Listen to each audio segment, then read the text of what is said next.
What is up, Beauty Tribe? It's your girl Naja here, and I'm back with another video. And this video is going to be a story time video. I know you guys like my story times. I've been doing call center story times for the past 2 weeks, so I decided to hit you guys with, like, you know, a regular, degular, schmegular story time or whatever. And it's about the time where I got, like, borderline deathly freaking sick on vacation. Okay, so I just wanted to share that with you all. I do have a few pictures, you know, because I took some pics on this vacay, and they're on my Instagram. If you're a creeper and you've really dug into my Instagram, I'm pretty sure you've seen them, but if not, you're gonna be seeing some pictures of young Naja on this trip. Guys, like my story times, please give this video a big thumbs up. It helps me out a lot. It helps me get noticed in this crazy ass world of YouTube. Make sure that the notification bell is on so you're notified every time I post. I post Wednesday through Sunday at 2 p.m. Eastern Standard Time. And oh yeah, make sure you're subscribed because YouTube be on that fucking bullshit, y'all. So this happened when I was around like 16 or 17. No, I had to have been 17. I had to have been 17. I was definitely 17. I was about to say 16, but I thought I was 17, trust me. I was 17, and I told you guys, like, ever since I moved to Florida, I've always been back and forth between Florida and New York, mainly Brooklyn and Westchester County. I've been going back and forth, back and forth. This was the last year I actually went back and forth because the last time I went was for college, like looking at colleges in New York City and Brooklyn and stuff like that. And that is one of my regrets in life, well, in the past anyway, because I don't like to have any regrets. I'm happy because I know if I wouldn't have done things the way that I did them, I wouldn't be where I am right now. I probably wouldn't even be sitting in front of this camera right now. So I try not to dwell on the past and have regrets.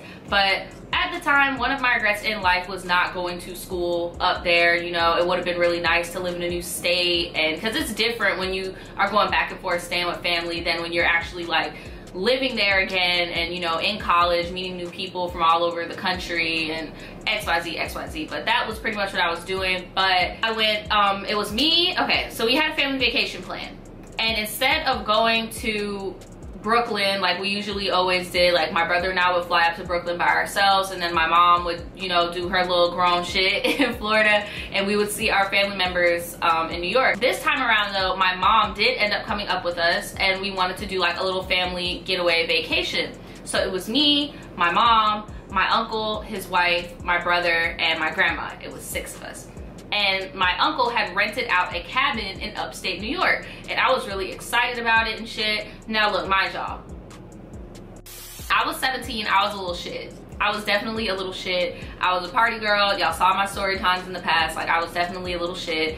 And this was the first summer that I did something so fucking illegal, and like looking back, I'm like, bitch, you could have went to like jail, bitch. Like, are you stupid, bitch? I was like smoking weed real heavy at this point in my life, so I wanted to keep smoking. Like, girl, I was mentally addicted. Like, I'm not even about to lie. I was definitely mentally addicted to weed at this point in my life, and a few years after that. But this is the point where, bitch, it's a problem because you are about to go to jail. So me, my mom, and my brother were all gonna ride on the plane together. But before I left, I was like, damn, I really don't have a weed connect in New York, because every time I went to New York, I was mainly just like chilling with people and hanging out with people, and the people I hung out with did not smoke. Like, my friend group in Brooklyn did not smoke. So I was like, damn, I'm really gonna want to smoke.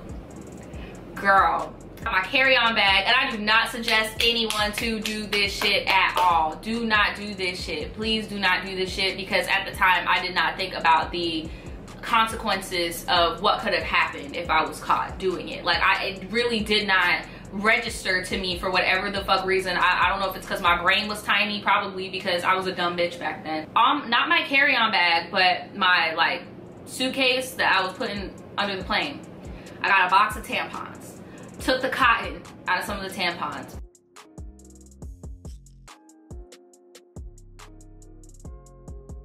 I got my pipe, wrapped it around in some shit, and then I'm not even thinking, like, bitch, are you dumb? Like, you could have went to jail. Like, you could have went to jail. Like, sure, they don't do the x-ray on like the big bags or whatever, but still, like, you could have went to jail. You are transporting an illegal substance. Like, jail. Are you dumb? Like, guys, please do not do that shit. Like, please don't. We get there, we go to Brooklyn, and we chill in Brooklyn for a little bit at my uncle and his wife's apartment. Like, the game plan was we go to Brooklyn, we chill for a little bit, I get to see my dad and stuff, and then we were gonna go upstate to the cabin.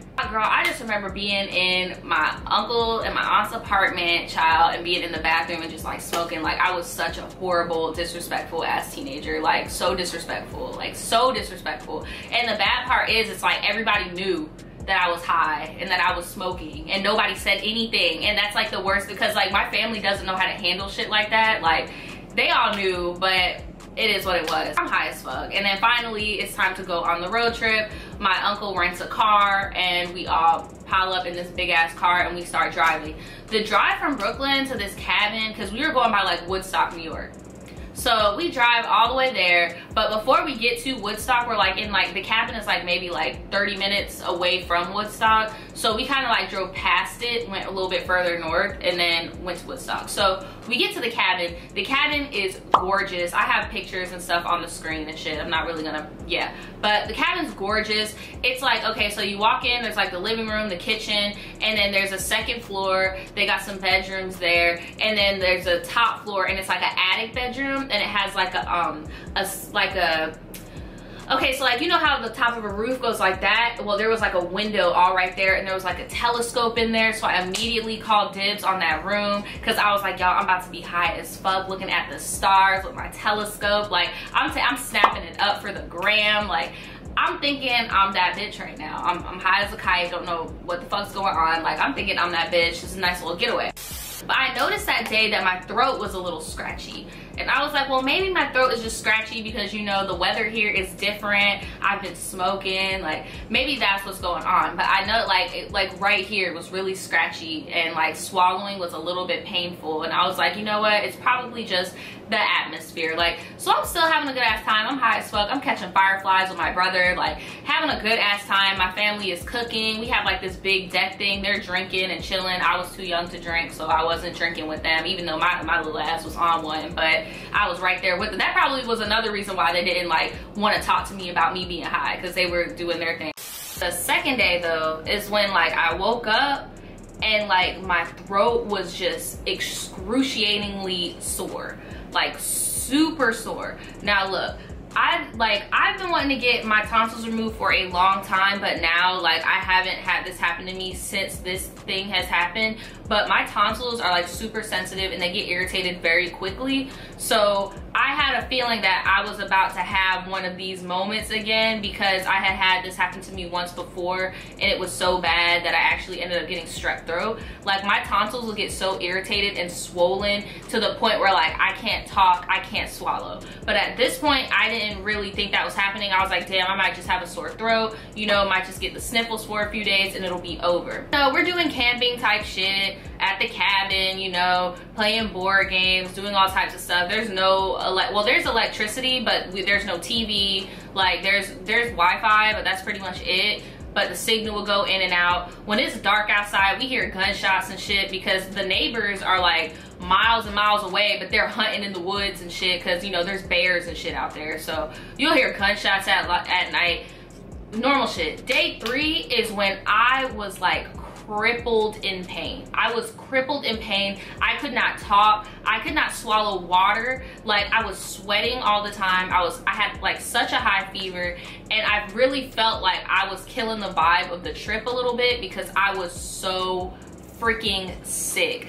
So at this point, this is the last day, and we were supposed to go to Woodstock and, you know, be tourists and stuff like that. But I was feeling so shitty, but I really wanted to go to Woodstock, New York, like so bad, because y'all know back in the day I was a whole hippie bitch. Like, I'm still a hippie bitch on the inside, but I'm not like a corny, druggy hippie bitch anymore. But I really wanted to go to Woodstock, and I did not want my sickness to stop me. But I was physically, like visibly, you could tell that I was uncomfortable. I was in pain. I could not swallow. I could not do anything. Like, eating foods, I had to eat soup, and even the soup was hurting me so bad. I looked at the inside of my mouth in the mirror and it was all red, like just flared up in red. I didn't have a stuffy nose. I didn't have a cough. Like, I literally just had all right here was swollen, sore throat, a fever. Like, I just wasn't doing very well. We had to drive into town and get me some medicine. So the medicine did soothe it down a little bit. I could function, but I still couldn't swallow or talk very well. So we did end up going to Woodstock. I did enjoy myself as much as I could. It sucked that I couldn't really eat the food, but I was just really under the weather, like, for sure. But you know, I took some pictures and shit. Like, it is what it was. I had to fake it till I made it because I really wanted that Instagram pic, child. When I was in high school, that's all I cared about was flexing on the gram. I was underneath all that. I was feeling very fucking trash. So after we did Woodstock, we went back to the cabin. This was our last night in the cabin, and then we were going to be driving back to Brooklyn. So at this point, the medicine still was not helping. Like, I was feeling so freaking trash. Like, I just could not function. I wasn't talking to anybody. At least at Woodstock, when I had the medicine, I was talking. Like, I couldn't even smoke my little bud anymore, and I knew, like, I had to get rid of this weed because Florida don't play. Like, this is before all the medical shit was cleared. Like, Florida don't play. Like, they check all up in your shit. Like, and it's weird that I had these thoughts, but in my brain, I'm like, you don't think New York TSA will be worse considering the history, dumb bitch? But whatever, that's just where my mind was at. So I was like, damn, I really do need to finish this weed, but like, I physically cannot smoke. Like, and I was trying to smoke, and it just felt like a fire was going all throughout my neck. Like, I just could not do it. I was just completely fucking miserable. Drive back to Brooklyn, and we got there around like nighttime, and my aunt was like, you know what, I'm gonna set you up with a doctor's appointment at like a care spot or something so we can get stuff situated, get you the right medicine that you need so you can get better. Because my aunt is such, like, my aunt and my grandma, they're both Pisces. I know some of y'all don't care about that, but they're very, very nurturing and empathetic people. Like, in the whole trip, they were just making sure I was okay, asking me what did I need, like, just I felt like I was more so killing their trip. Everybody else was concerned, but they were still having a good time. But my grandma and my aunt were like very like, oh my God, Nadja, are you okay? Because I don't do well with being sick, and I've never felt no pain like that, like sickness, in a long time. Like, that was the last time I ever felt a sickness that fucking bad. Like, and I've even been sick back to back, like be sick on Tuesday, get better for one day, and then be sick again. Like, that Woodstock trip to the cabin was like the worst pain I have ever felt from like a sore throat type thing. So the next morning, my uncle's wife, my aunt, took me to the doctor or whatever because my grandma went back to Westchester because she still lived in New York at this time. My grandma lives in Florida with me now, but at this point she still lived in New York. So my grandma goes back home, my mom, she goes back home too, and it's just me, my brother, and my aunt and my uncle in Brooklyn again. So my aunt takes me to the doctor, and the doctor does the checkups. It, like, my mouth, I was so sore at this point that like I couldn't even open my mouth. Like, if I open my mouth like this, I couldn't even do it. The farthest I could open my mouth was probably like this, like literally, or I would just get pain everywhere. So when he had to stick that thing in my mouth and open it, like, oh my God, that shit hurt so fucking bad. I remember like tearing up. It hurt so bad. Okay, I don't know how to say this to you, but you might have mono. Who? And like immediately what started flashing through my head is like my now ex-boyfriend, because I was like, dude, my mom told me to stop messing with this dirty ass little boy. Because, okay, just side story, inappropriate side story. When I was 17 is when like I count myself officially losing my virginity. I mean, like, I had a sexual experience with a guy when I was 16, but I didn't really count that because it literally only lasted like 3 seconds. But at this point, this guy that I was dating at the time, we had like full-blown sex multiple times, and he was the only guy that I had like full-blown sex with multiple times.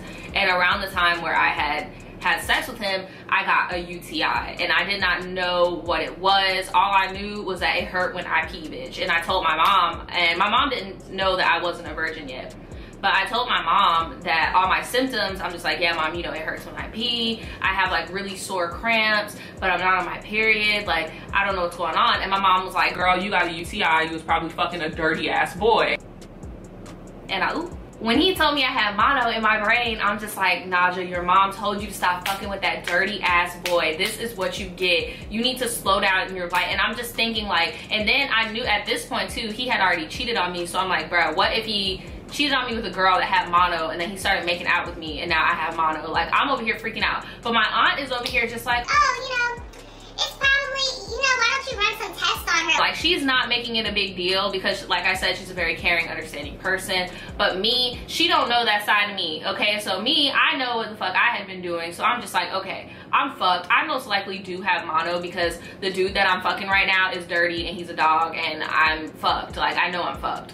The doctor was like, okay, we'll conduct a test. So he got those long ass cotton swabs that I hate with a passion, oh my God, and started going around the back of my neck. And at this point I did start crying, like not like but like my eyes were tearing up and they just started running down because it hurt so fucking bad. All right, we'll be right back with the results. So he's gone. He was probably only gone for 5 minutes, but sis, it felt like he was gone for like 45 minutes because I was just like thinking in my head like over and over and over, like, okay, when did I start feeling sick?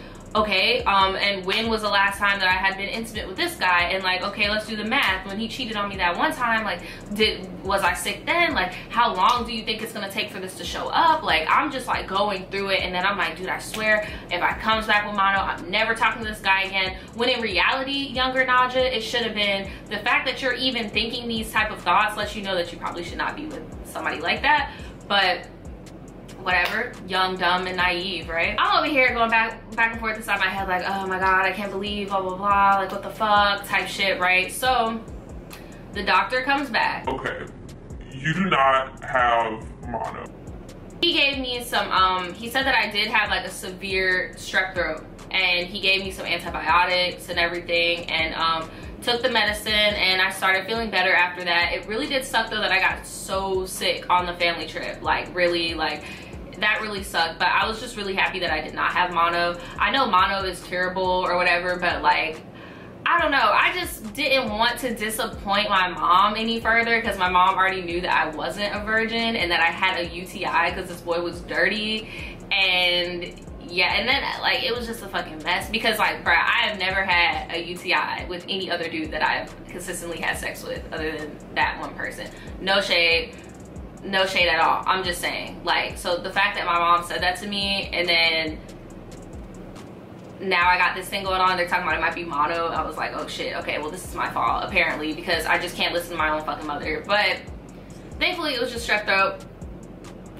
It was just strep throat. And yeah, guys, look, if you're sick, go to the fucking doctor. Go to the doctor. Don't be trying to wait it out, because that's what I like to do. I like to wait out my sickness. Oh, I'll just sweat it out. Oh, it'll pass.